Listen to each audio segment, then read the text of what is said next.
మధ్యలో ఇప్పుడు మధ్య కుంభకోణం జరిగింది, కావాలని ఇరికిస్తున్నారు, ఒక్కొక్కరిని రోజు ఒక్కొక్కరిని అరెస్ట్ చేస్తున్నారు. అసలు మధ్య కుంభకోణం జరిగిందంటారు? అసలు కుంభకోణం మస్తుగా జరిగింది. 100 రూపాయలు ఉండేది 250 చేశాడు. అంటే 250 అంటే 150 రూపాయలు ఎవరి జోబులోకి వెళ్ళింది. అది మళ్ళీ మంచి మందు కాదు, అది కిడ్నీలు పోయే మందు. ఎంతమంది కిడ్నీలు పోయినాయి, ఎంతమంది చచ్చారు, ఎంతమంది పాలు దిగిపోయినాయి లేడీస్వి. నువ్వు చేసిన తక్కువ చేసావా? నీకు తెలియదు, చేసినోడు తెలియదు. దొంగ తెలియకపోతే ఎలాగా?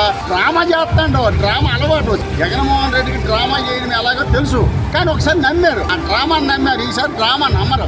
అంటే ఇప్పుడు ఈ డబ్బు అంతా ఎక్కడికి వెళ్ళింది అంటారు? ఆ డబ్బులు వాళ్ళ జోబులోకి వెళ్ళింది, దాచిపెట్టారు. ఇతర దేశాలకు పంపించారు.